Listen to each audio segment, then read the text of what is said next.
자, 오늘부터 폐수 처리에 관한 내용을 하겠습니다. 제1절, 물의 특성 및 오염원. 여기서는 물의 기본적인 특성에 대해서 숙지를 하시면 좋고요. 열 용량이 높다. 그리고 생명체를 유지할 수 있는 기능이 있다. 자정작용이 있다. 그리고 기본적으로 특성 및 구성과 그리고 이제 그 구성에 관한 내용들. 이 내용들을 숙지를 다 하셔야 되는데 모두 외우시는 것보다는 어떤 문제가 주로 나왔는가 문제 중심으로 암기를 하시면 좋습니다. 그래서 문제를 보실게요. 1번 지구상에 존재하는 물의 형태 중 해수가 차지하는 비율. 이거는 똑같이 이렇게 나왔었습니다. 답은 4번이고요. 2번 담수 중 가장 많은 부분을 차지하는 것은 빙하라고 합니다. 그냥 암기해 주세요. 답은 4번입니다. 핵심 이론 02 바닷물의 특성. 여기서는 시험 문제가 이제 어떤 특성을 지니고 있느냐 이런 걸 물어보는 문제가 가끔씩 나왔었는데 pH 값이나 또는 염소이온 농도 정도? 염도? 이 정도 시험 문제가 나왔었어요. 한번 문제를 보실게요. 1번 해수의 화학적 성질에 대한 설명으로 맞지 않은 것은, 여기 보면 pH가 지금 약산성이라고 나와 있는데 굳이 따지면 약알칼리성입니다. 8.2 정도. 아까 제가 여기 시험 문제 한번 나왔었다고 말씀드렸죠. 답은 3번이고요. 2번 뭐 똑같은 문제죠. 근데 이제 위에 나와 있는 특성을 다 좀 기억하고 있으셔야 풀 수 있는데, 네, 답만 얘기 드리면 이제 3번인데 염소이온 농도가 1000ppm이 아니라 19000ppm 정도입니다. 이게 염소와 이제 그 염분을 헷갈리시면 안 됩니다. 소금기와 염소는 다른 거예요. 이건 CL이고 이건 나트륨이잖아요. 그쵸? 네, 그래서 19000ppm. 요게 틀리죠. 답은 3번입니다. 핵심 이론 03 지하수의 특성. 지하수의 특성은 기본적으로 지하수가 어떻게 형성되는지와 그것에 대한 원리를 머릿속에 이해를 하시면 이제 암기하시는 데 큰 도움이 될 겁니다. 우선 땅 속에 이제 있는 물이기 때문에 지표수보다 어떤 수질에 드라마틱한 변동이 없죠. 그리고 유속이라는 것은 이제 이 지하수는 보통 흙과 함께 포함이 되어 있기 때문에 상당히 느리게 흐릅니다. 1년에 뭐 한 4, 50cm도 이동을 안 하는 경우도 있어요. 네, 그 유속도 느리고 수온 변화도 적다. 항상 15도씨 정도의 이제 따뜻한 온도를 유지를 하죠. 그리고 무기물 함량이 높고 공기 용해도 낮고 알칼리도면 경도가 높다. 네, 무기물 함량이 높은 건 토양층을 뚫고 들어가면서 토양층에 포함된 다양한 안반이나 거기에 포함된 무기물이 물속에 녹아 있을 확률이 높아서 그렇다고 기억하시면 좋습니다. 그리고 네, 그래서 이런 내용들을 숙지를 좀 해두시고 문제 푸시면 좋습니다. 문제를 바로 보실게요. 자, 지하수의 특성으로 틀린 것은 유속이 느리다. 맞죠? 그럼 문제를 보시겠습니다. 지하수의 특징으로 틀린 것은 유속이 느리다. 맞고요. 국지적 환경 조건의 영향이 굉장히 크죠. 오염되면 끝납니다. 네, 영향이 크다. 아주 많이 받습니다. 세균에 의한 유기물의 분해가 주된 생물 작용이 된다. 맞고 수온 변화가 적고 답은 2번입니다. 2번 수자원에 대한 일반적인 설명으로 틀린 것은 호수에 미생물 번식이 있고 수온 변화에 따라 성층이 형성된다. 맞죠? 네, 지표수는 무기물이 풍부하다.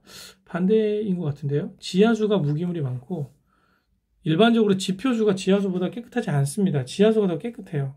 네, 근데 지표수를 많이 쓰는 이유는 접근성 때문이에요. 우리가 마시는 물이 다 하천물이잖아요. 네, 우리가 마시는 물이 다 지표수입니다. 이 말은 좀 반대입니다. 답은 2번이고요. 3번 다음과 같은 특성을 갖는 수어는 뭐 지하수에 관한 설명이겠죠. 네, 무기물이 풍부하다, 수온 변화가 적다, 온도가 일정하다, 약 15도씨. 그래서 답은 3번입니다. 핵심 이론 04 호소의 물 현상. 호소라고 하면 고여있는 물이에요. 이제 흐르는 물과 고여있는 물을 이렇게 우리가 둘로 나눠서 얘기할 수 있잖아요. 자, 흐르는 물을 우리가 이제 하천수 또는 이제 유수라고 하고, 네, 고여있는 물을 호소라고 합니다. 유수 안에 하천, 강물 뭐 이런 것들이 포함이 되고요. 강이 하천보다 규모가 큽니다. 그리고 도랑, 네, 도랑의 기준은 폭이 3m 이내 이런 거는 이제 수질하고는 관련이 없는데 그래도 그냥 기억하시면 좋을 것 같아요. 호소는 고여있는 물, 그래서 저수지나 호수나 연못, 이런 그 유수는 그 어떤 폭이나 이런 게 기준이 있는데 반해서 호소는 어떤 영역의 크기에 대한 기준은 법적으로는 없어요. 네, 그래서 호소는 고여있는 물이다라고 기억하시고 문제를 푸시면 네, 좋습니다. 자, 호소는 전도와 성층현상 두 가지가 같이 일어납니다. 전도는 물이 뒤집히는 거예요. 원래 이제 봄과 가을에 이제 전도 현상이 일어나는데 여름과 겨울에는 수직 분포가 일정합니다. 네, 그런데 봄과 가을은 온도가 변화함에 따라서 그 상층과 하층의 물의 무게가 달라져서 이렇게 수직으로 이렇게 돌거든요. 그래서 전도 현상은 주로 봄과 가을에 일어나는 호수에서 얘가 일어나야 물이 혼합되면서 네, 자정작용이 생길 수 있는 겁니다. 두 번째, 성층 현상입니다. 성층 현상은 이제 여름과 겨울에 온도가 일정한 호수에서 층별로 이렇게 나눠지는 그런 현상을 의미를 합니다. 예를 들어 여름은 이제 해가 강하잖아요. 그럼 여기가 좀 뜨겁습니다. 뜨겁다. 여기는 좀 약간 그거보단 덜 뜨겁겠죠. 그리고 하부는 가장 비교적 이제 차겠죠. 그래서 물이 밀도가 이제 수표면이 가장 밀도가 낮게 되겠고, 여기는 조금 높은 밀도가 되겠고, 하부는 밀도가 가장 높겠죠. 그래서 여름에는 이 물이 온도가 이제 이 온도 차이에 의해서 정확하게 이렇게 나뉘어집니다.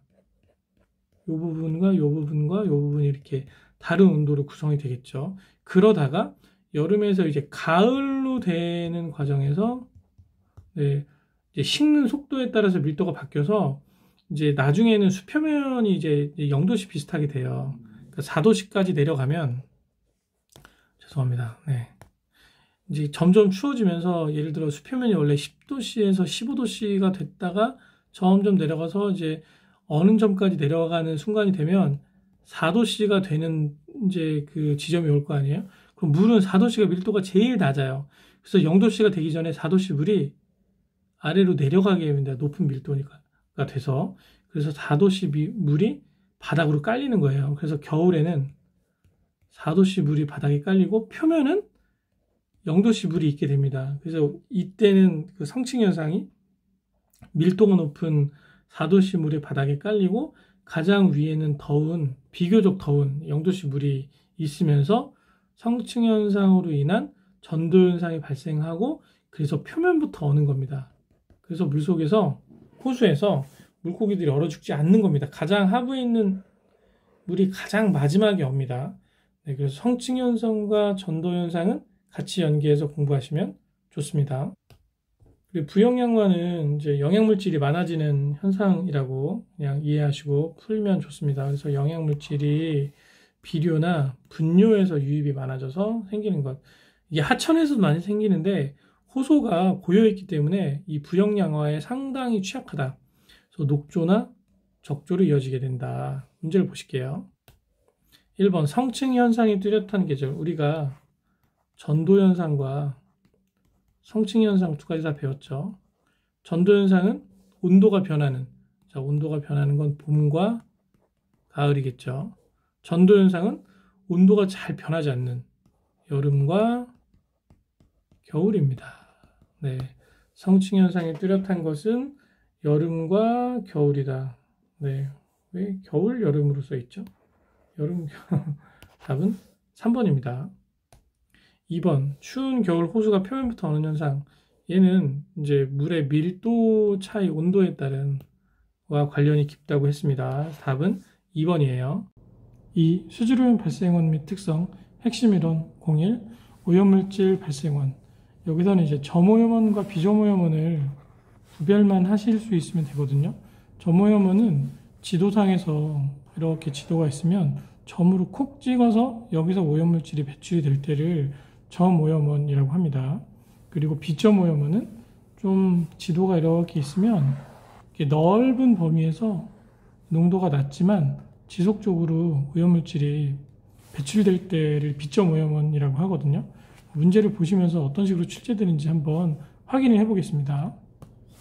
1번, 오염물질은 배출하는 형태에 따라서 점오염원과 비점오염원으로 구별이 된다.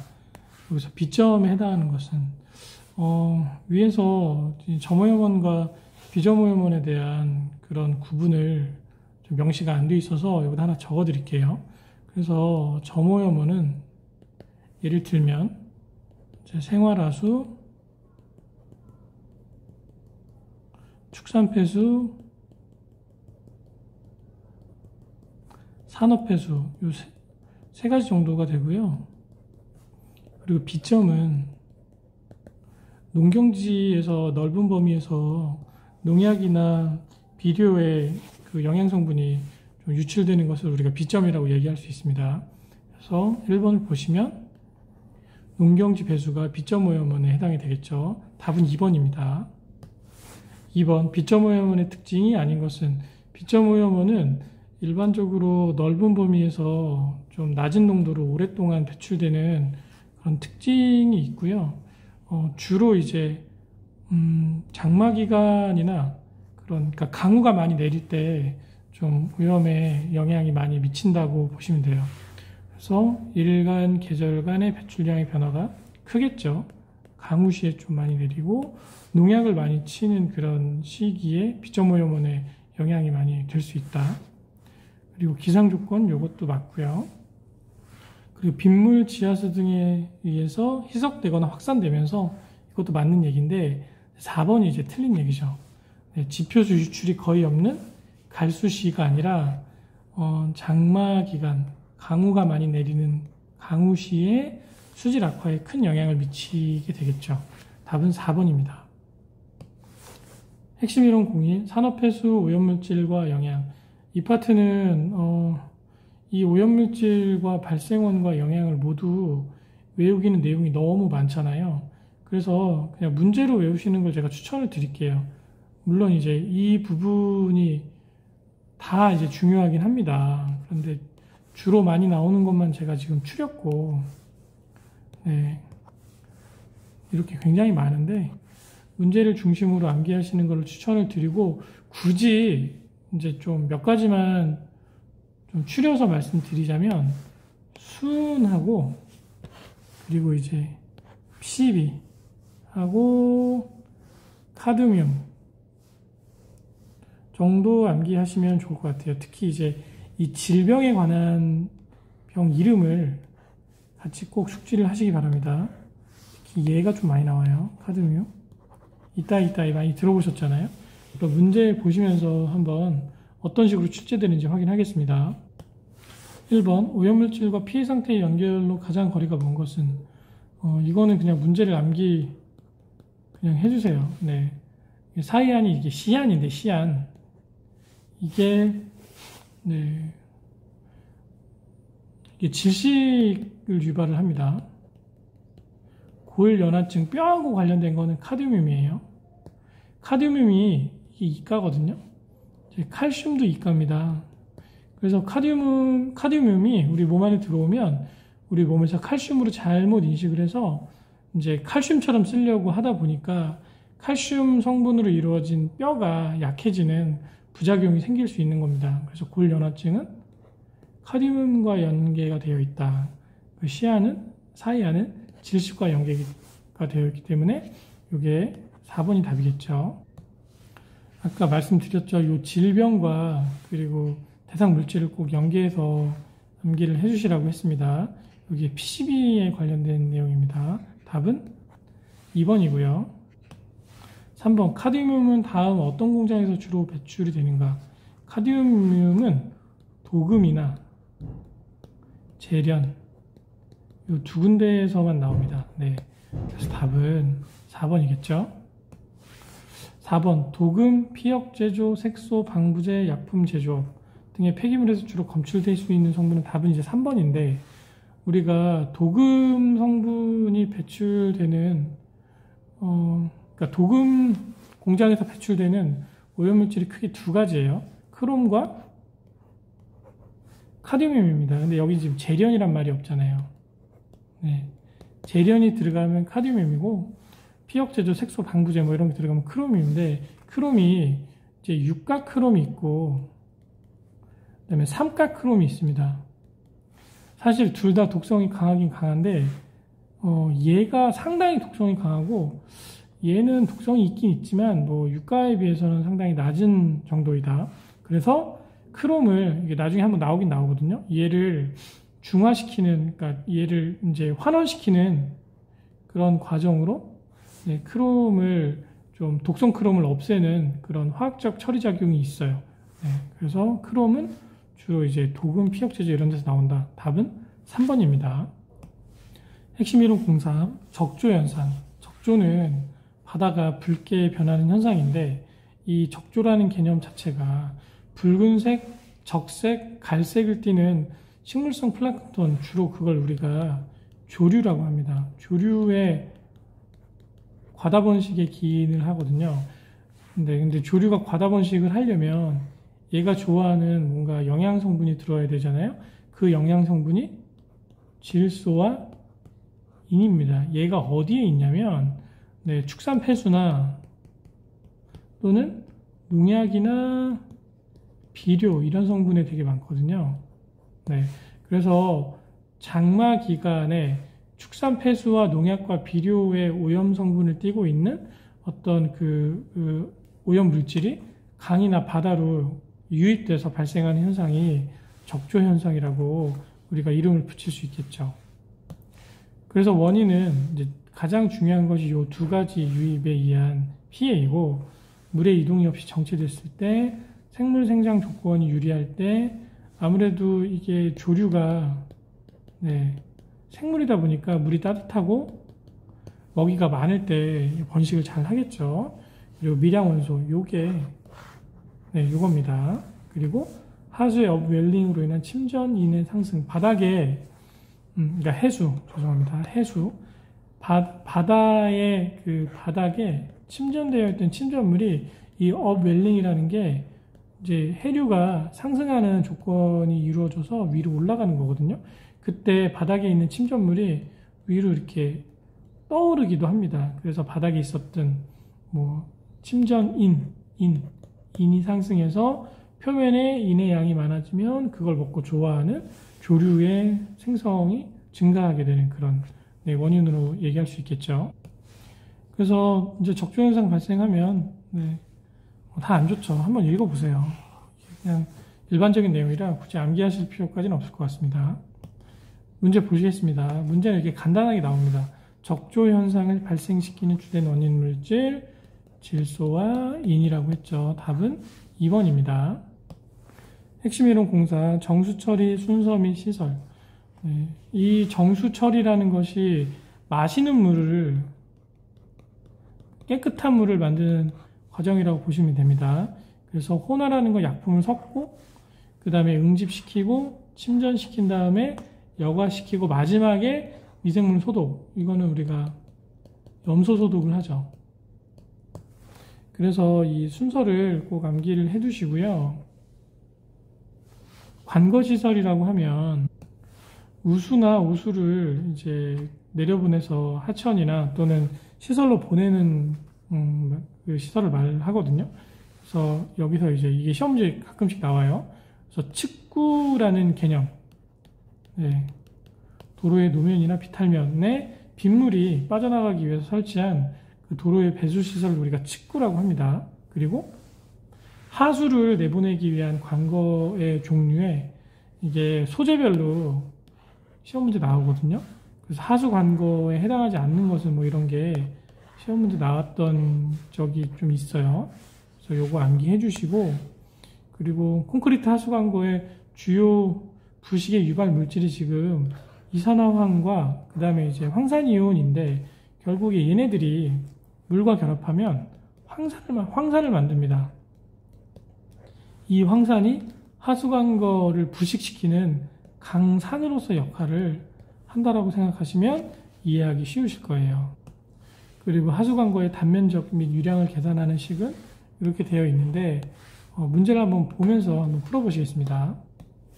1번 상수도 정수처리장에서 이제 일반적인 순서를 묻는 문제죠. 여기 보시면 아까 설명해드린 혼화, 응집, 침전, 여과, 소독인데 소독은 염소로 한다고 했죠. 네. 그래서 이 내용을 기억하시면 문제 푸는데 좀 도움이 많이 되실 겁니다. 그래서 이게 다 나온 게 아니라 지금 침전, 여과, 소독 이렇게 뒤에 부분이 좀 나왔죠. 그래서 답은 1번입니다. 2번 도로와 사유지의 경계선에 따라서 도로 부진에 설치하는 배수로를 무엇이라고 하는가? 아까 측구라고 했죠. 측구 주로 이제 우수 빗물을 이동시키기 위한 공간으로 생각하시면 됩니다.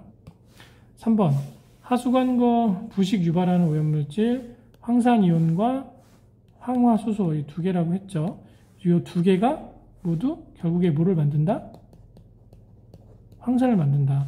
그러니까 H2S 플러스 H2 하면 여기 황산에 해당하는 이온들만 있잖아요. 원소들만.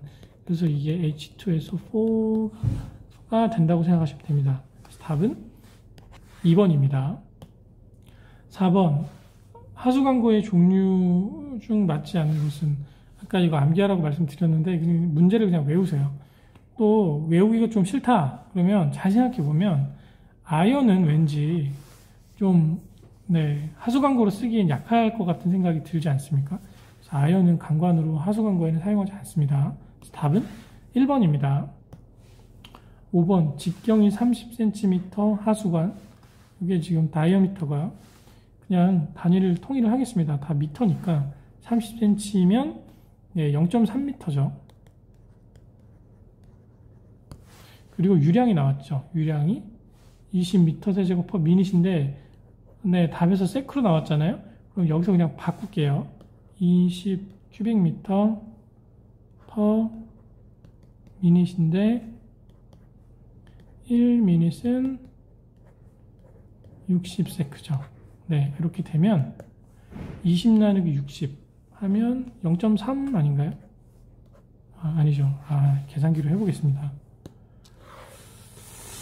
네, 20 나누기 60 0.3333이네요. 그러면 0.33 큐빅미터 퍼 세크죠. 그럼 위에다 쓸게요. Q는 0.33 큐빅미터 퍼 세크. 그럼 이 조건에서 우리가 구하고자 하는 것이 유속이잖아요. 그럼 아까 그 유량하고 뭐 그 계산 공식이 있었어요. 자, 유량이 결국에 면적 곱하기 그 다음에 유속입니다.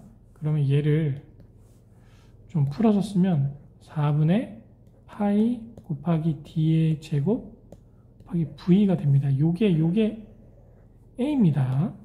네.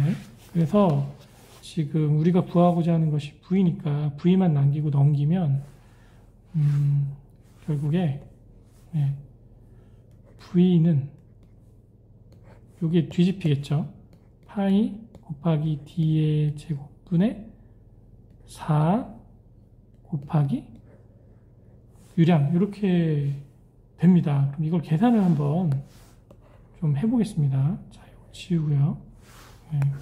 하면 파이 3.14 곱하기 d가 아까 몇이라고 그랬죠? 0.3이라고 했죠. 0.3m의 제곱분의 4 곱하기 유량은 0.33이라고 했죠. 미터 대제곱 퍼 세크예요. 0.33 미터 세제곱 큐빅미터 퍼 세크가 됩니다. 그래서 얘를 계산기로 해보면 같이 한번 해보시죠. 네, 가로 열고 4 곱하기 0.33 가로 닫고 나누기 가로 열고 3.14 곱하기 가로 열고 0.3에 0.3에 가로 닫고 요거의 제곱이죠. 네. 제곱, 가로 닫고 가로 한 번 더 닫으면 4.67이라는 숫자가 나옵니다. 그래서 답이 4.67m/s면 반올림에서 그냥 4.7m/s라고 해도 될 거예요. 그래서 답이 이렇게 나오는 겁니다. 계산기를 쓰실 때 괄호를 잘 쓰셔야 됩니다.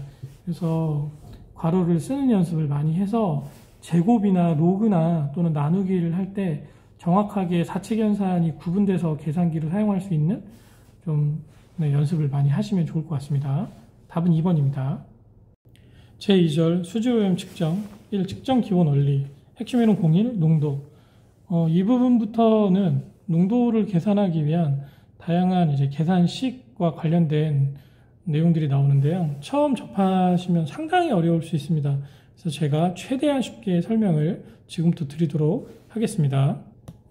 우선 백분율 농도라고 하면 농도 자체가 이게 얼마큼 녹아있느냐를 표시하는 단위잖아요. 그래서 질량 퍼센트로 농도를 표시를 하거나 부피 퍼센트로 농도를 표시하거나 이 두 가지 방법이 있어요.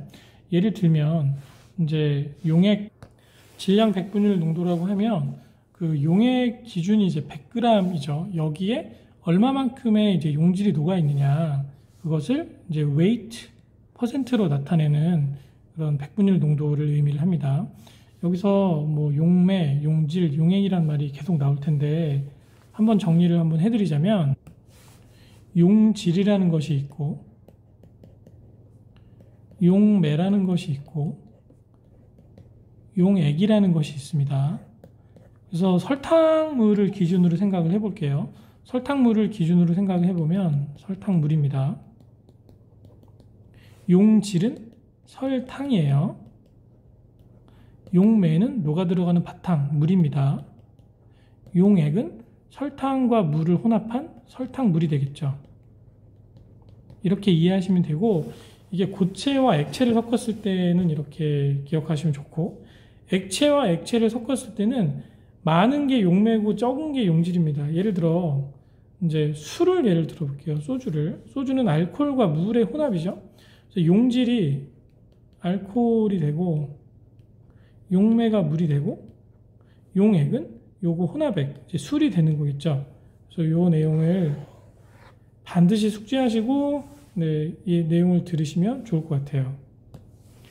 다음은 이제 부피 백분율인데 똑같이 용액 기준이 이제 1000ml, 1리터 속에 녹아있는 용질의 밀리리터를 이렇게 표현하는 걸 우리가 부피 백분율이라고 합니다. 보통 요거를 조금 더 많이 써요. 두 번째는 ppm 농도입니다. 우리가 ppm이란 단위를 많이 쓰는데 사실 ppm은 단위가 없어요. 무단위예요. 이 ppm의 뜻이 part per million 100만 분의 1이에요. 그래서 그냥 10의 마이너스 6승이라는 작은 단위만 있을 뿐이지 얘를 실제로 어떤 단위가 있는 건 아닙니다. 하지만 수질이나 대기에서 요거를 밀도와 같이 환산을 해서 단위로 쓸 수 있는 방법이 있어요. 그래서 수질에서는 ppm이 사실 무단위지만 미리그램 퍼 리터라는 단위를 가장 많이 쓰고 가끔 이제 미터 세제곱 퍼 밀리리터로 쓰기도 합니다. 요게 의미하는 바가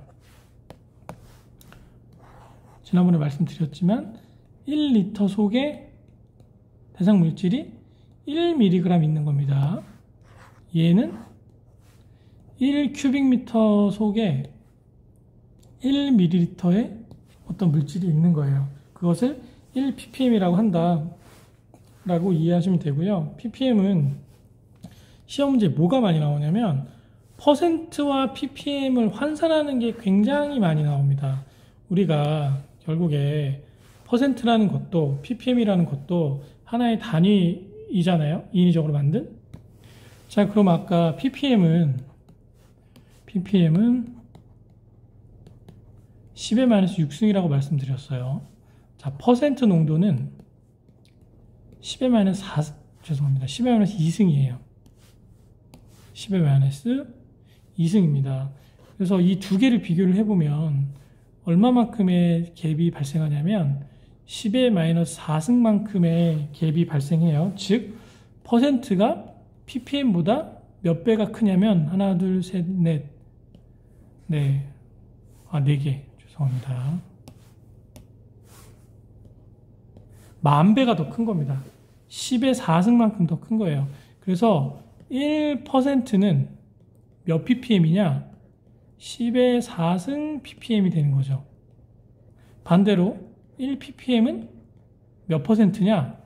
10의 마이너스 4승 퍼센트가 되는 겁니다. 왜냐하면 여기에다가 10의 마이너스 6승을 넣어서 두 개를 곱하면 지수끼리 더했을 때 10의 마이너스 2승이 나오잖아요. 그쵸?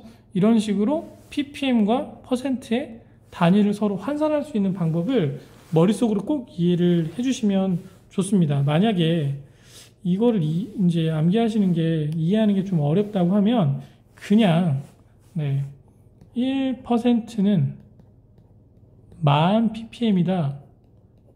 요거를 암기를 하시면 그 다음에 문제를 이거에 대입해서 푸실 수 있어요. 그래서 이 내용 꼭 반드시 숙지하시면 좋습니다. 3. 몰농도. 몰농도도 시험에 매우 많이 나오죠.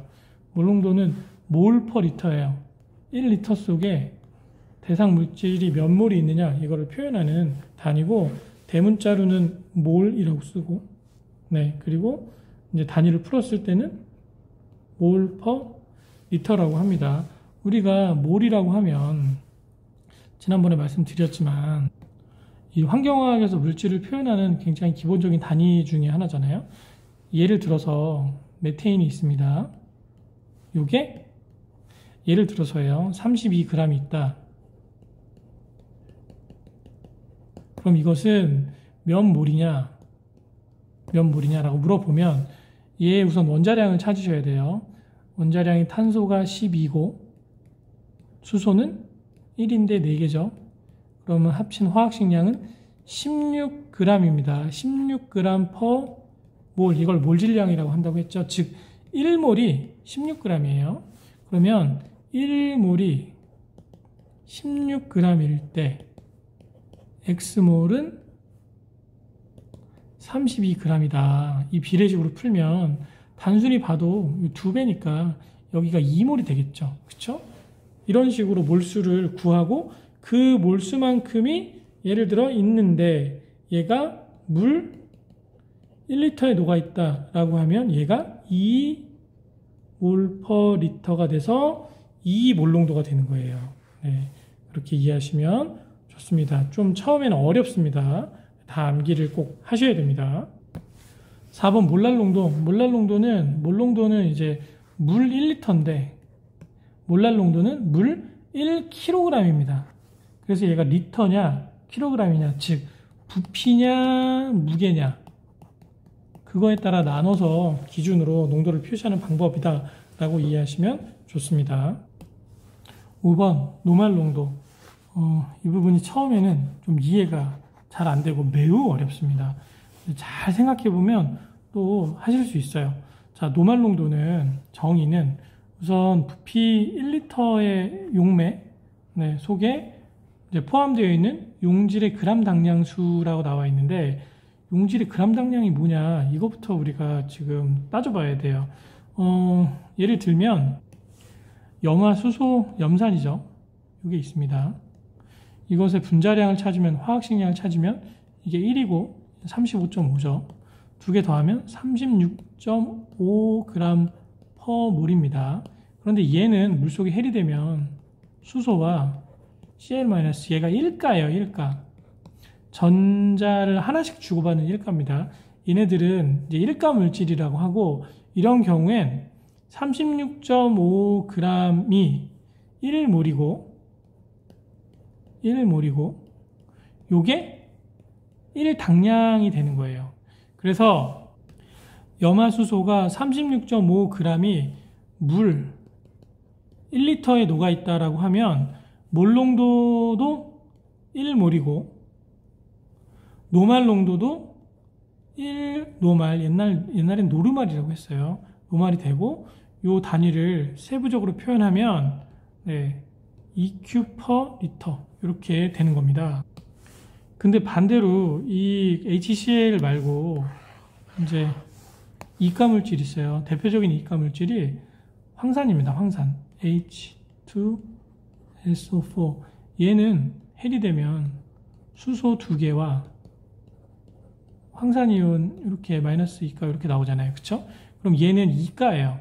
이가라는 것은 전자 한 개에 할당된 무게가 아까 거보다 이제 절반이 되겠죠. 자, 무슨 얘기냐?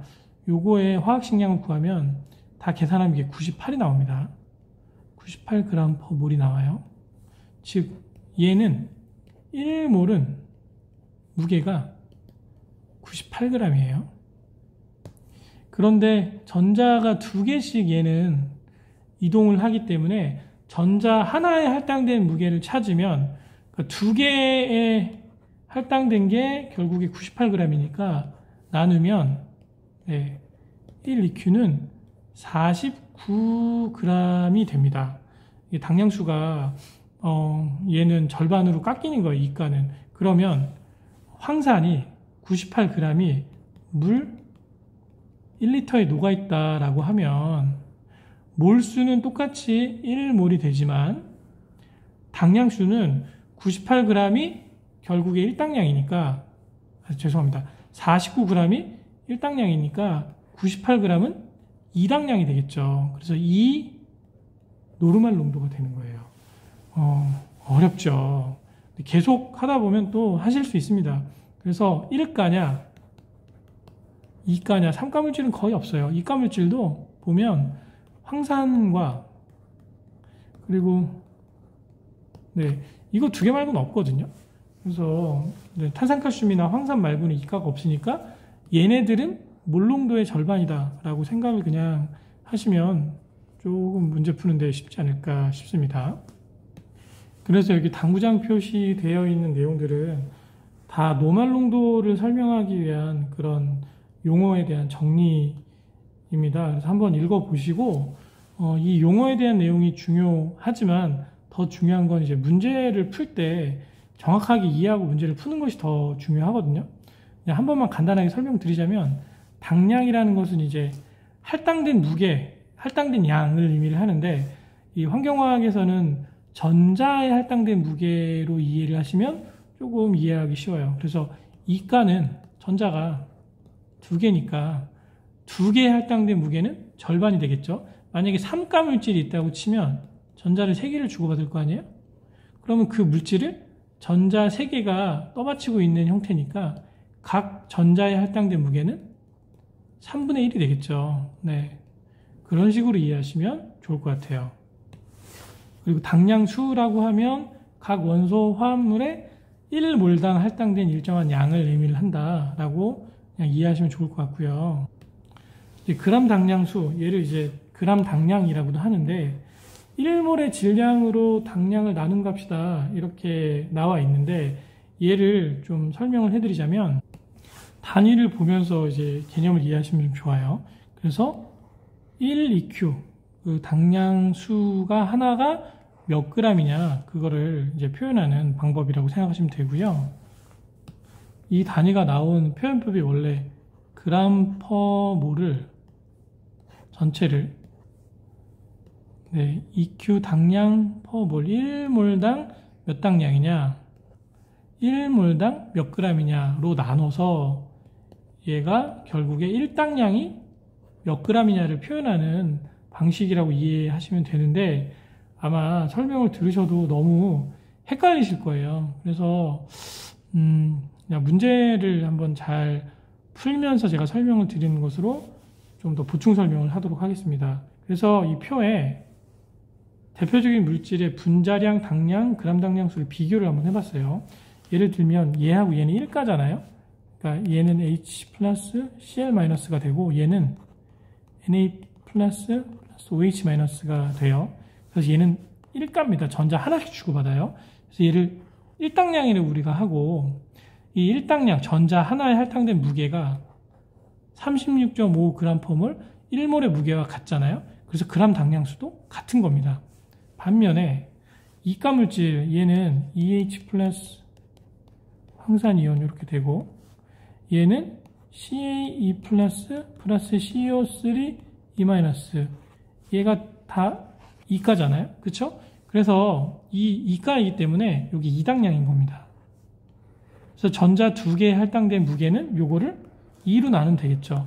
그래서 50g, 49g이 그람 당량수가 된다. 이렇게 이해하시면 좋습니다.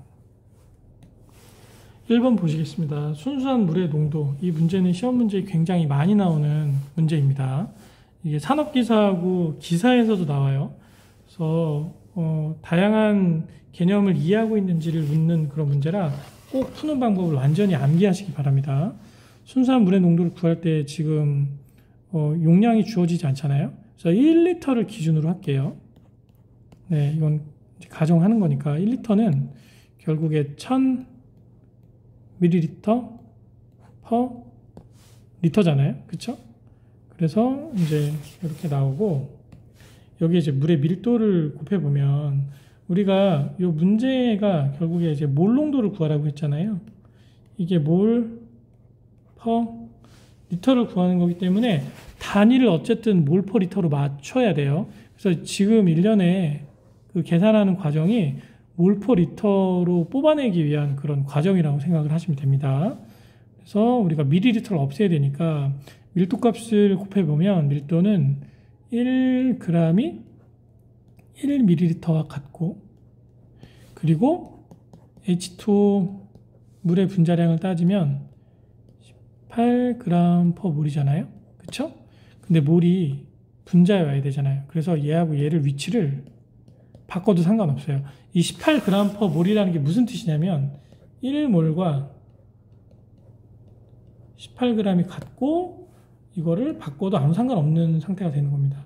즉 여기에 1몰 per 18g 이렇게 쓰면 요것도 1이에요. 요것도 1입니다. 요것도 1이죠. 네. 그래서 계산을 할 수가 있게 되는 겁니다. 단위를 다 없애볼게요. 이렇게 없애고 밀리리터, 그람 없애면, 자, 계산기를 이용해서 계산을 한번 해보시겠습니다. 1000 곱하기 1 나누기 18을 하면 55.5 이렇게 나오죠. 그래서 55.5 몰 퍼 리터만 남죠. 그래서 여기 답입니다. 그래서 답은 2번이 됩니다. 2번 어떤 물질을 분석한 결과 1500ppm이 나왔대요. 퍼센트로 환산하는 거. 이거 1% 1000ppm 암기하라고 제가 말씀드렸죠. 이거 암기하면 풀 수 있습니다. 그래서 1% 대 1000ppm은 x% 대 1500 해서 비례식으로 푸시면 돼요. 그러면 10,000 x는 1500 나오고 공 2개 없앨게요. 그럼 100분의 15는 x는 0.15죠. 그래서 0.15% 됩니다. 답은 1번입니다. 3번입니다. 117ppm의 염화나트륨 용액의 농도는 몇 몰 농도인가? 이 문제도 처음에 보면 좀 어렵죠. 바로 풀겠습니다. 자, NaCl이 117ppm이 있다고 합니다. 그러면 지금 이제 얘가 1몰일 때의 우선 분자량을 찾아보면 나트륨이 분자량이 23이잖아요. 그리고 염소가 35.5 더하면 얼마죠? 58.5g per 리터가 되겠죠. 그럼 얘를 기준으로 비례식으로 그냥 푸시면 돼요. 뭐냐면 1몰일 때 58.5g per 리터가 나왔습니다. 그러면 X몰일 때 117ppm인데 얘를 몰 퍼 리터로 환산을 하면 117g per 밀리리터, 죄송합니다. 밀리그램 퍼 리터 반대죠. 네. 미리그램 퍼 리터라고 했습니다. 근데 그램 퍼 리터로 바꿔야 되니까 얘를 그램으로 환산을 하면 돼요. 그럼 117mg은 1000mg이 1g과 같죠. 1000으로 117을 나누면 0.117g이 나오잖아요. 그쵸? 그래서 0.117g 퍼 리터가 나오고 요 ppm이 0.117g 퍼 리터가 나오는 겁니다. 그럼 이렇게 곱하고 이렇게 곱해서 비례식으로 풀면 결국에 요 값을 이 값으로 나누면 되겠죠. 한번 나눠보겠습니다. 0.117 나누기 58.5 0.002라는 숫자가 나오죠. 그래서 답이 1번이 되는 겁니다. 4번, 이 그램의 소금물을 증류수에 녹여서 100ml의 소금물을 만든다. 소금물의 농도를 구해라. 자, 100ml에 2g을 녹였다고 합니다. 그러면 얘를 지금 단위가 보면 미리그램 퍼 리터잖아요. 그래서 분모가 1000ml입니다. 네, 100ml에 2g 녹였으면 1000ml에는 몇 g 녹였겠습니까? 20g이죠.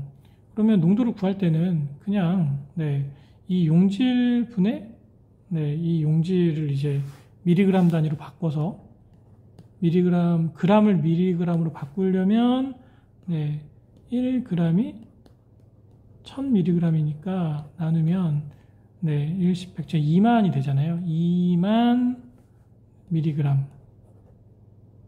퍼 리터 이렇게 되는 거잖아요. 그래서 답이 3번이에요. 어떻게 보면 어렵지 않게 풀 수 있습니다. 5번입니다. 농황산의 비중이 1.84. 지금 비중 나왔어요. 비중 값이 1.84고 농도가 75%. 이 농황산의 몰농도 얼마냐? 요거를 우리가 계산을 해야죠. 대신 황산의 분자량은 98g 퍼 몰이다. 요 조건을 가지고 문제를 한번 풀어볼게요. 우선 비중값이 1.84인데 비중의 단위를 표현을 하면 이제 밀도의 단위와 동일합니다. 그래서 1.84 g 퍼 밀리리터고요. 얘를 기준으로 이 농황산의 몰농도를 환산을 해보면 자 1.84 g 퍼 밀리리터 곱하기 자 1000ml 퍼 리터 요거는 단위 환산 개수죠. 곱하기 황산이 아까 98g이 1몰이라고 했죠. 그래서 이제 몰 퍼 리터로 바꾸려면 몰이 위에 와야 되니까 1몰 퍼 98g 이렇게 하면 되죠. 요거를 계산을 해보면 계산을 같이 한번 해보시겠습니다. 1.84 곱하기 1000 이렇게 나오죠. 얘를 98로 나눴어요. 그럼 18.8이라는 숫자가 나오죠. 그래서 18.8 몰 퍼 리터가 나오는데 얘가 지금 몇 퍼센트라고 했습니까? 75%죠. 그럼 0. 여기다가 75를 곱하시면 됩니다. 계산기를 다시 18.8 곱하기 0.75 하면 14.1 14.1 몰 퍼 리터가 나오죠. 그래서 황산의 몰농도가 이 값이 되는 겁니다. 핵심 이론 공이 유체 점도 부분에서는 시험 문제가 요 개념을 묻거나 또는 점도의 단위를 묻는 문제가 시험 문제 나옵니다. 이 비스코시티라는 것이 결국에 유체가 가지고 있는 저항을 의미를 하거든요. 점도값이 높으면 높을수록 예를 들어서 이런 비건에 특정 유체가 담겨 있습니다. 그럼 이 점도값에 의해서 어떤 물질이 이제 내부로 떨어질 때에 떨어지는 속도를 저항하는 그런 정도라고 생각을 하시면 좋을 것 같아요. 그리고 동점성 개수를 가끔 묻는 문제가 나오는데, 동점성 개수는 아까 나온 그 점성 개수 나누기 밀도값이에요. 얘를 좀 쉽게 설명을 하자면 유체의 운동량 확산과 관련된 어떤 그 정도를 표시를 하는 값이라고 생각을 하시면 좋습니다. 즉 유체가 얼마나 잘 확산되는지에 대한 그런 숫자 개수라고 이해하시면 좋을 것 같아요. 그럼 문제를 보시겠습니다. 유체의 점도 단위로 옳은 것은, 이렇게 시험 문제가 단위를 묻는 문제가 나온다고 말씀드렸죠. 그래서 답은 2번이죠. 핵심 이론 03, 수질오염의 지표. 수질오염의 지표는 물리, 화학, 생물학적 세 가지 지표로 나뉘어지고요. 물리적 항목은 탁도, 냄새, 색, 온도, 부유물질, 이렇게 물리적으로 우리가 확인할 수 있는 그런 인자라고 생각하시면 되고, 화학적 항목은 화학물질의 결합이나 분해, 중화, 환원 이런 과정과 연계되어 있는 인자라고 생각하시면 좋습니다. 이 부분이 좀 시험 문제 좀 많이 나오죠. 그래서 pH라든지 용존 산소, 이건 물속에 녹아있는 산소의 양이죠. 생물학적 산소 요구량, 요거는 이제 물속에 있는 유기물을 분해하기 위해서 미생물이 필요로 하는 산소의 양입니다. 이게 바이올로지컬 옥시전 디맨드예요. 나중에 좀 더 자세하게 설명을 해드릴 겁니다. COD는 이게 이제 바이오, 즉 생물학적으로 분해가 안 되는 금속이나 중금속 같은 것을 분해하기 위해 필요한 산소의 양인데, 이게 예전에는 수질 오염을 그 표시하는 하나의 지표로 썼었는데 지금 이걸 안 써요. 지금은 이제 TOC, 토탈 오르가닉 카본을 씁니다. 그래서 얘는 사용을 하진 않지만 시험 문제에 가끔 나오니까 넣어놨고요. 경도, 알칼리도, 유기탄소, 전기전도도, 독성물질, 이런 것을 순서대로 제가 설명을 추후에 드리도록 하겠습니다. 생물학적 항목은 대장균군, 분원성 대장균군, 조류, 클로로필 A. 그래서 물속에 특정 어떤 미생물이나 조류의 양이 얼마나 있는지를 측정하는 항목이라고 생각하시면 좋을 것 같아요. 그럼 문제를 보시겠습니다. 1번, 수질오염의 지표 중에서 SS는 무엇을 뜻하는가? Suspended Solid입니다. 이게 Suspended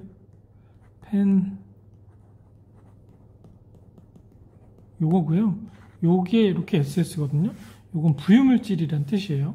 그래서 물속에 부유하고 있는 입자성 물질을 뜻합니다. 답은 2번이고요.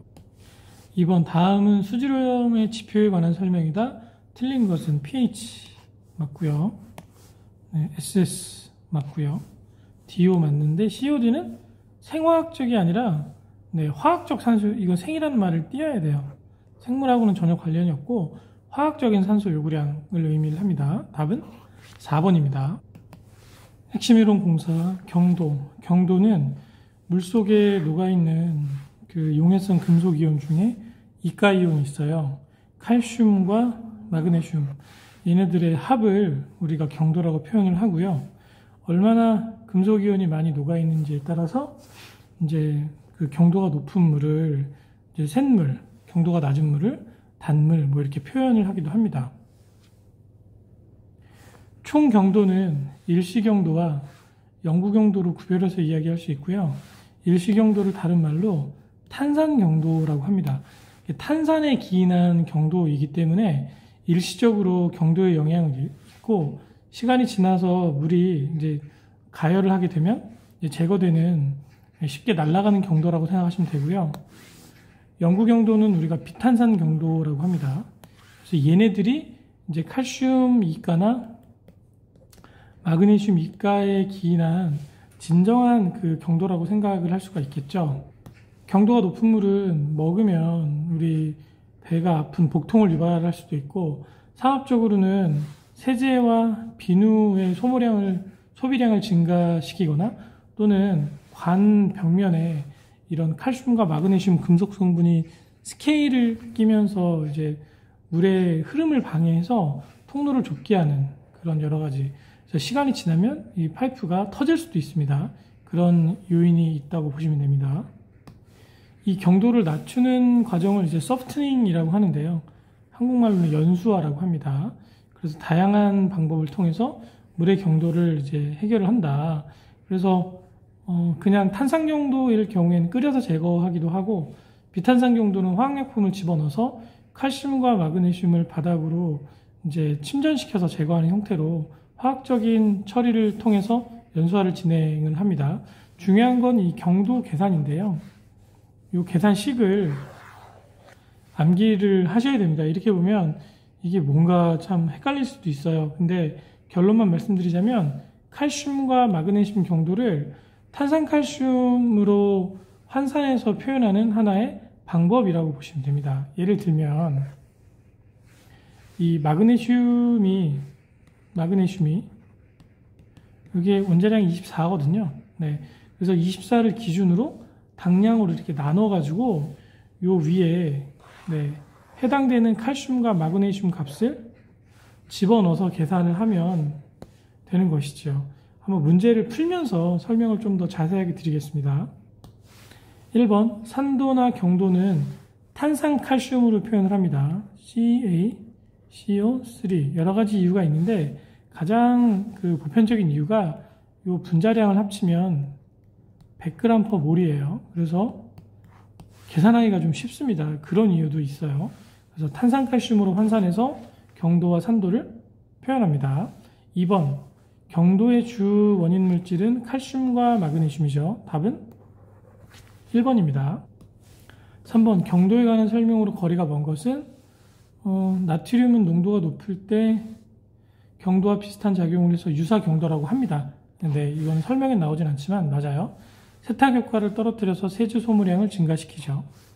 이가 이온의 양이온, 음이온은 전혀 해당이 없습니다. 답은 3번입니다.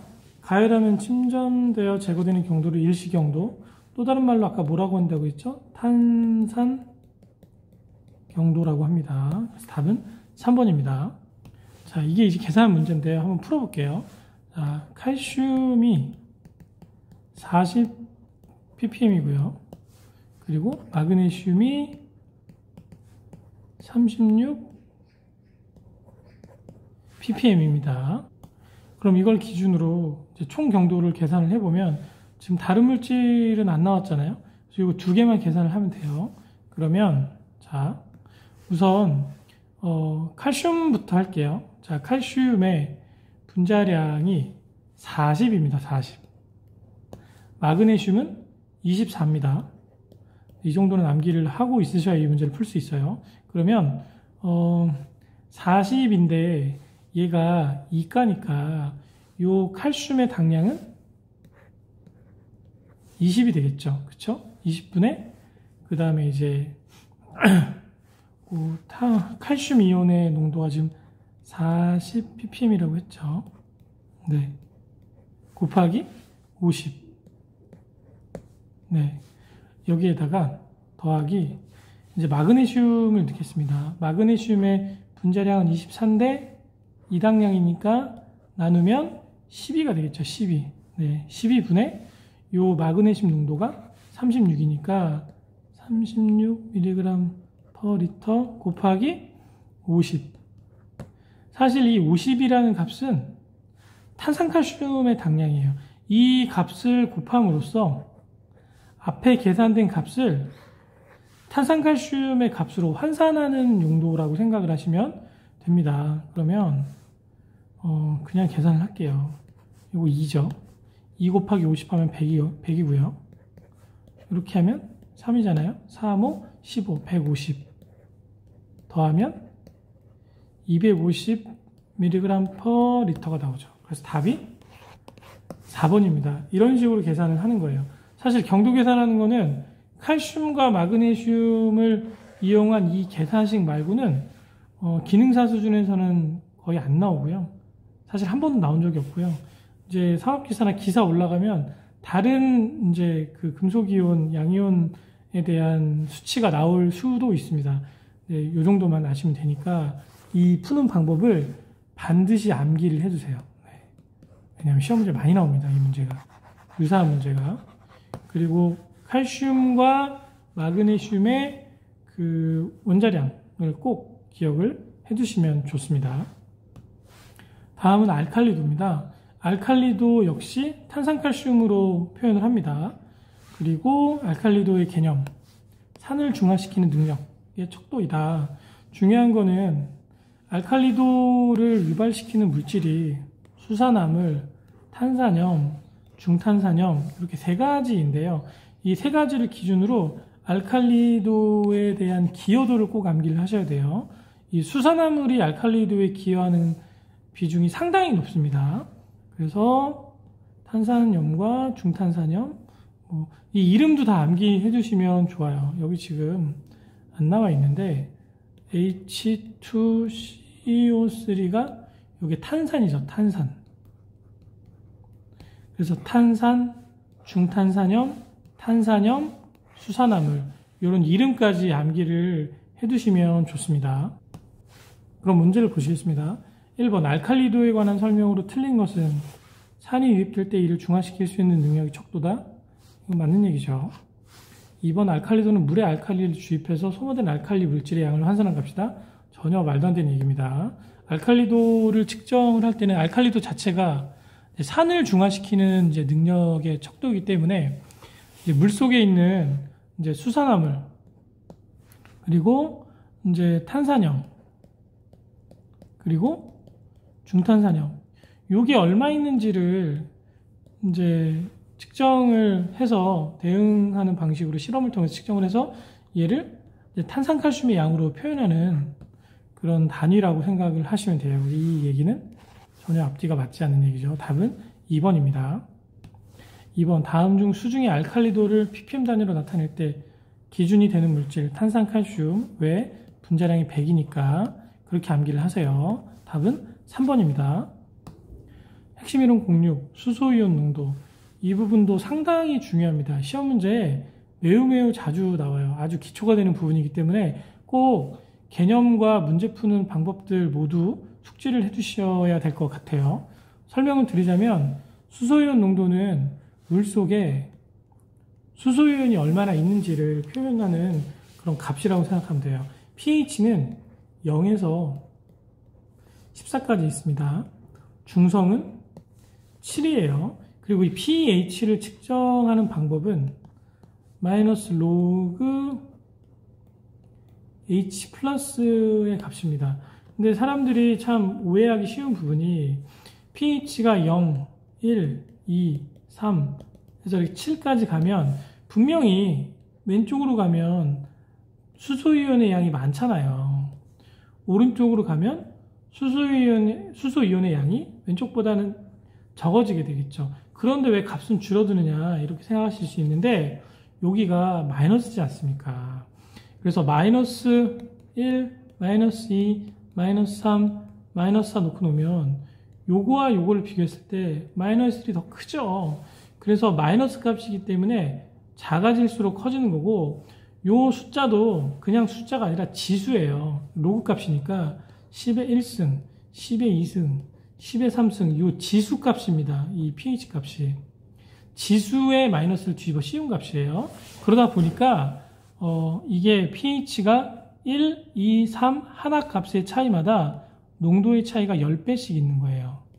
그리고 이게 pH 0과 pH 2는 10의 제곱만큼, 즉 100배의 차이가 있는 거죠.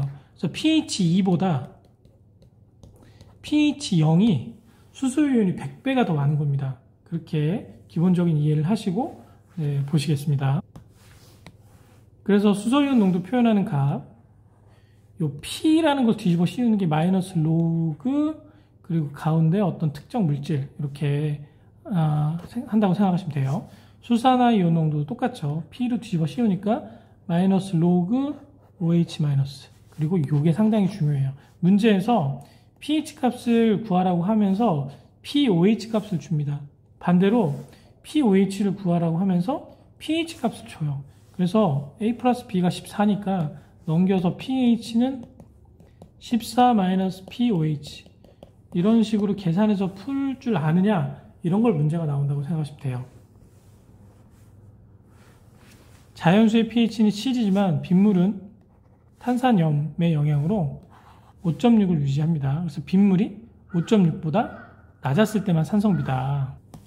수소이온 농도의 계산은 이제 물이 헬이 됐을 때 이렇게 갈리고 각각 요 농도가 10의 마이너스 7승 몰포 리터씩 있어요. 얘도 그만큼 있고 얘도 그만큼 있습니다. 그래서 이것을 환산해서 표현하는 pH 값이 이렇게 계산을 할 수 있다. 그럼 문제를 보실게요. 1번 0.01 노르말 농도 HCl 용액의 pH는 얼마인가? pH 값을 구할 때는 이제 이게 1가인가 2가인가 그것을 알아야 됩니다.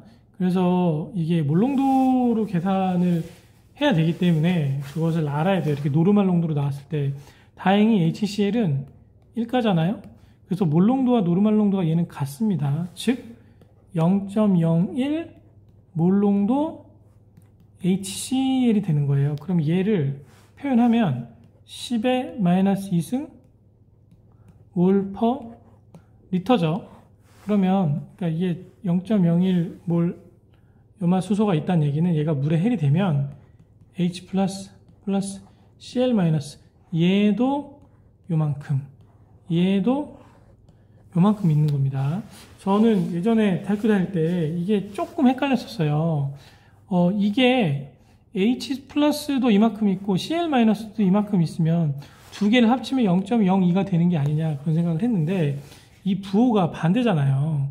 그래서 얘랑 결합해서 중화가 되는 조건으로 우리가 생각을 해야 되기 때문에 각각의 물질이 이만큼 있다라고 기억하시면 좋습니다. 그래서 지금 수소이온의 양이 이만큼이 되죠. 그럼 얘를 기준으로 마이너스 로그를 뒤집어 씌우면 됩니다. 즉 pH는 마이너스 로그 H 플러스 값이 10의 마이너스 2승이죠.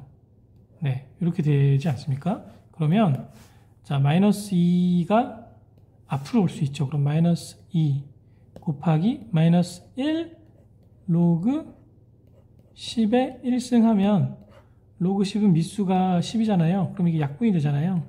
그럼 1만 남잖아요. 그래서 2 마이너스 2 곱하기 마이너스 1 곱하기 1 하면 2가 되겠죠. 그럼 pH가 2인 겁니다. 그래서 답이 2번입니다.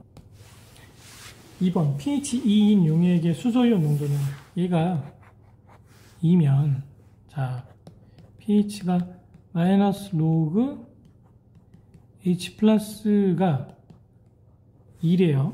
그러면 마이너스를 양쪽에 곱하면 로그 H 플러스는 마이너스잖아요. 로그를 베끼는 방법은 지수로 뒤집어 씌우면 돼요. 그러면 없어지면서 자 수소이온의 양은 10의 마이너스 2승 이렇게 되죠. 그럼 얘는 0.01이잖아요. 답은 1번입니다. 3번 보시겠습니다. 수산화칼슘이 있죠. 1mm이래요.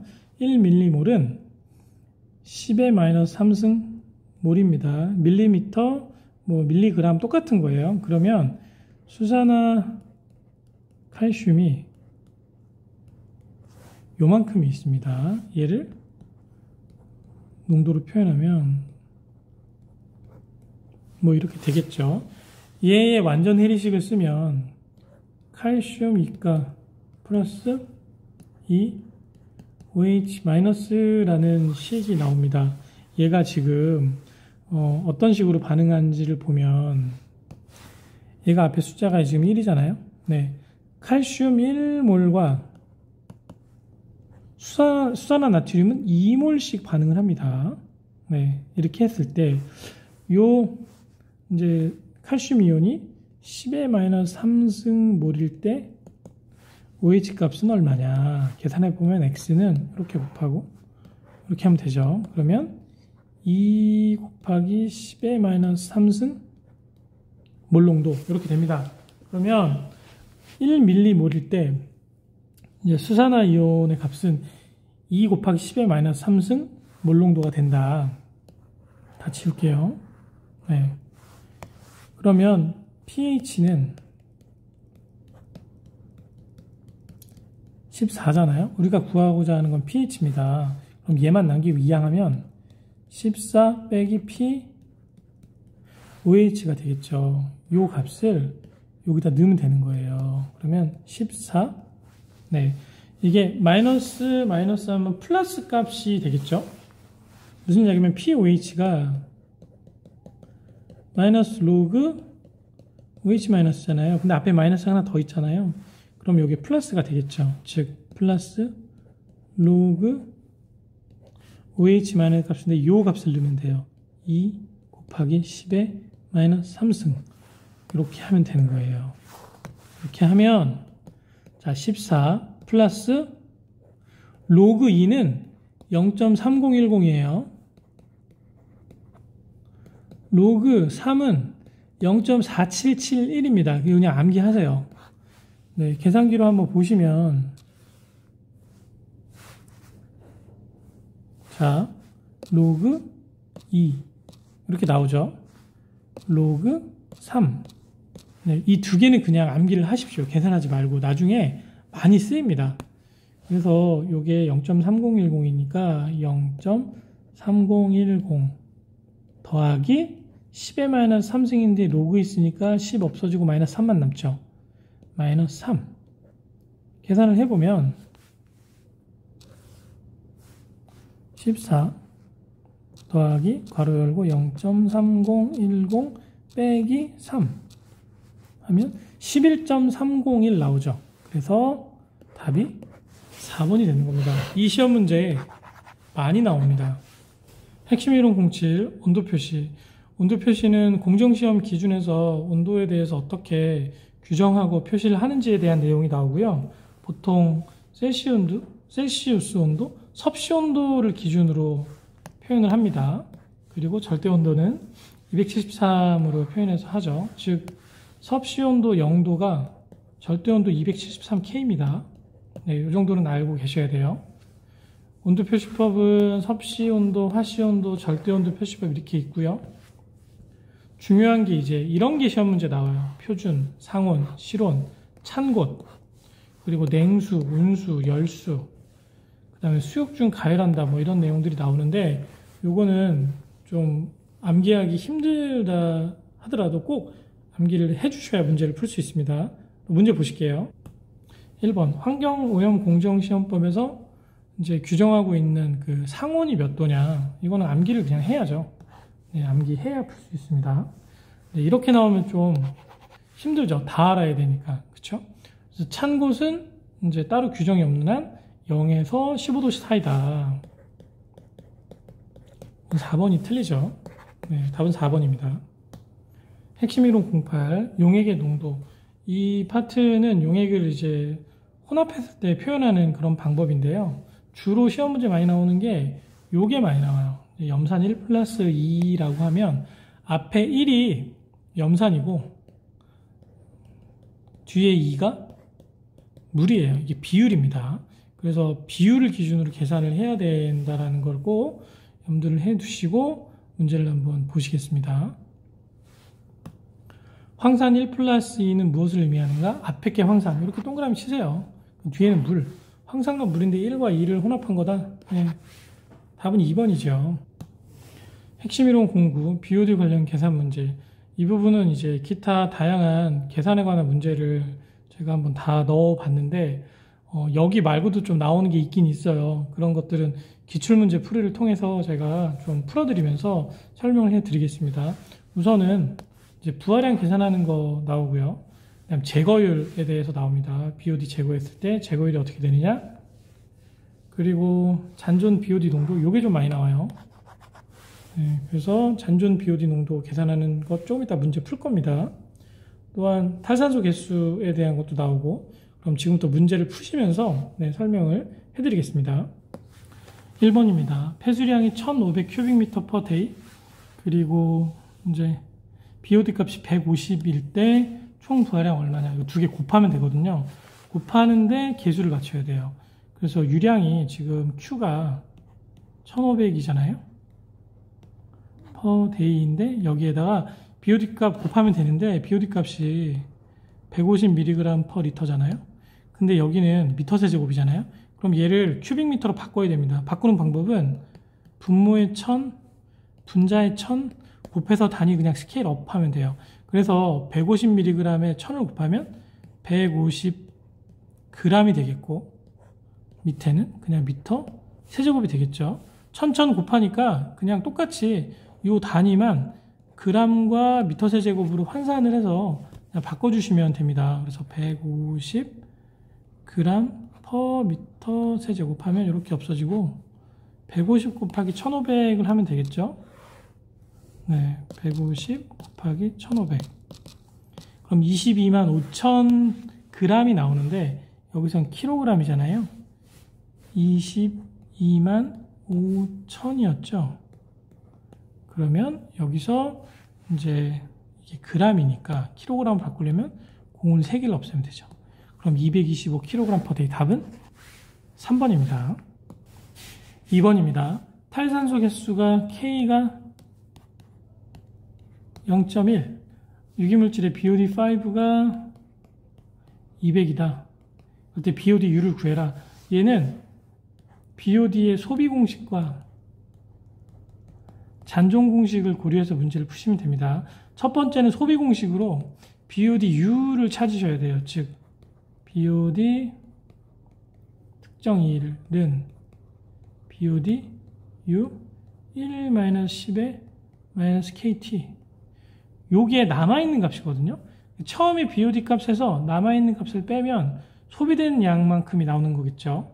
잔존 공식은 요것만 넣은 거예요. 즉 BOD T는 BOD U의 죄송합니다. 네. 10의 KT. 그래서 요만큼 남아있는데 전체량이 요만큼이니까 남아있는 걸 빼면 소비된 게 나오겠죠. 요 두 개 암기하셔야 돼요. 이거 암기하시고 문제 푸시면 됩니다. 그럼 문제를 풀어볼게요. 자, 우선 소비 공식으로 BOD5가 200이잖아요. 그럼 5일 기준으로 자 BOD5는 우리가 모르는 BOD U 값을 X라고 넣을게요. X 1-10의 K가 0.1 곱하기 T가 5일이라고 그랬죠. 5일. 우리가 5일 기준으로 지금 하는 거니까 그럼 X만 남기고 이항을 하면 200을 1-10의 -0.5로 나눈 값입니다. 계산기로 한번 해볼게요. 자, 200 나누기 1-10의 요 가로 치겠습니다. 확실하게 하기 위해서 10의 -0.5 하면 292가 나오죠. 그럼 요 값이 292입니다. 자, 요 값을 기준으로 이제 BOD2를 구하면 되는 겁니다. 자, BOD2를 우리가 구해보면 이제 이때는 잔존 공식 쓰면 되죠. BOD2는 BODU 292 곱하기 10의 -KT인데 네, K 값은 똑같이 0.1이고요. T는 2일이니까 2일이죠. 요거는 292에 곱하기 10의 -0.2가 되겠죠. 그래서 얘를 또 계산을 우리가 해보면 292 곱하기 괄호 열고 10의 -0.2 하면 184라는 숫자가 나옵니다. 그래서 184.6 답은 3번입니다. 자, 3번입니다. 300ml BOD병의 분석 대상 시료를 0.2% 넣었대요. 예, 이 0.2% 꼭 기억하시고요. 그리고 나머지는 희석수로 채운 다음 최초의 DO 농도를 측정한 결과 첫날 용존산소 D1이 6.8이고요. 5일 후에 D2는 2.6이라고 합니다. 이걸 가지고 이제 희석 배수를 찾은 다음에 다 곱하면 돼요. 뭐냐면 BOD5가 D1 빼기 D2 곱하기 희석 배수거든요. 근데 희석 배수 자체가 처음에 이제 BOD병이 가득 찼을 거 아니에요? 네, 가득 찼는데 그 중에 가득 찬 것 중에 분석 시료가 0.2%라고 하면 이거 숫자로 바꿔서 곱한 값을 희석 배수로 넣으면 돼요. 얘를 숫자로 바꾸려면 0.2를 숫자를 바꾸려면 공을 2개를 넣어주면 됩니다. 퍼센트니까 100분의 1로 나누면 돼요. 그러면 0.002가 되겠죠. 그쵸? 자, 계산기로 하시면 300 나누기 300 곱하기 0.002 하면 500입니다. 희석 배수가 500인 거예요. 그러면 여기다 500 넣고 6.8 빼기 2.6 4점이죠. 여기다가 곱하기 500 하면 2100이라는 숫자가 나오죠. 그래서 답은 2100입니다.